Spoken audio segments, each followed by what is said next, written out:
Yom Tov, good day. This is the 10th day of October 2019. I'm Stephen Bruck. You're watching Messianic Moment Ministries, and thank you for being here.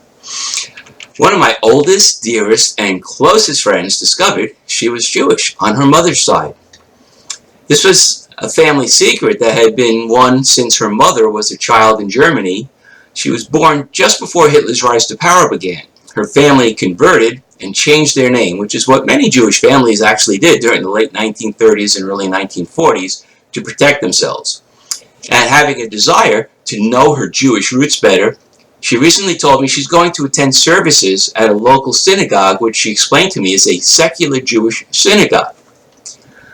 And when she told me that, I thought I heard her incorrectly, but she confirmed that this synagogue follows a humanistic theology. Huh? Jews that aren't centered on God but on humanism? That can't be. But, well, it is.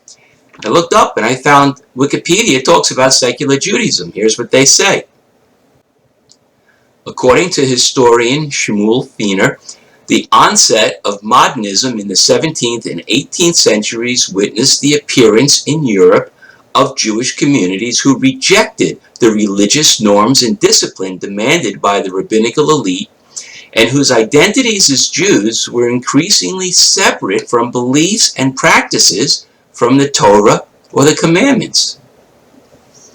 Now when I heard this, I told her, as far as I know, the Reconstructionist sect of Judaism is pretty close to that description, although they do have some deist factions. So let's go to Wikipedia again, and they told me this is what the theology of Reconstructionist Judaism is.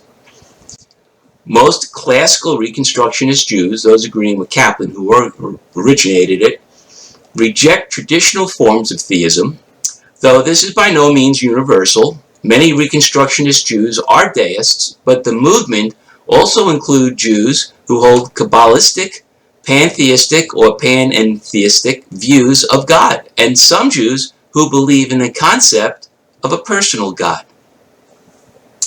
Well, now, to settle this confusion, one could simply identify what being a Jew means, or to rephrase my statement, we could ask, what is a Jew? Well, this is a question that seemingly has no one answer. Some say it is by birth, some by spiritual attachment to the God of Abraham, Isaac, and Jacob. Some say it is those who live a Jewish lifestyle, but that opens up an entirely new can of worms for what is a Jewish lifestyle. Is it being Torah observant? Is it celebrating all the holidays that are identified as Jewish, or just the ones God specified in the Bible? Maybe it's just wanting your son to grow up to be a doctor or a lawyer. Frankly, there are as many opinions as to what a Jew is as there are people answering the question. But there is one thing that I do not believe anyone can argue against, which is that the Bible has told us God chose the Jewish people, meaning the direct descendants of Jacob, later called Israel, to be his nation of priests to the world. That's in Exodus 19:6. And he gave them the Torah to learn and then to teach to the rest of the world. Yes, the Torah is for everyone, because when you are a priest to the world, that means you teach the world how to worship God. So to be Jewish, according to the Bible, is to worship God as he said he should be worshipped, and to live our lives in accordance with the instructions he gave us in the Torah. Not that anyone can do that perfectly, but if we want to, if we try our best to live as God says to in the Torah, then we are, by definition, Jewish. This means there is no way to separate Judaism from God, or vice versa. God is the very foundation of Judaism, the roots of the tree of life, the rock upon which the house of David, meaning Messiah, is built. According to the Bible, you cannot reject God or his Torah and still be Jewish. You can reject much, if not all, of the Talmudic regulations called halakha, which means the way to walk, because they are man-made traditions and rules. But to reject God and his rules? No way, Jose.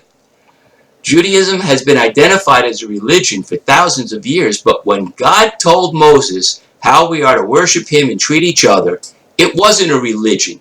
It was how you were to live your life. The Torah is more than just a set of laws. It is a marriage certificate between a people and their God. It is the constitution for a nation, outlining the organization of the government. It creates a justice system. It establishes a penal code, and it defines the societal standards of behavior. I mean, the idea of secular Judaism, it's an oxymoron. For me, you can't be Jewish when you reject God as the way he presents himself in the Bible. Now, we will never know exactly what a Jew is, and that doesn't really matter. What matters is how we feel towards God, other people, and how hard we try to live according to the instructions God gave to all human beings through the Israelites that are in the Torah. Jews, the Torah, and God are inseparable. So, thank you for being here, and please share me out, subscribe, go to the icons here in the corners or to the subscribe button in the right margin back on the website.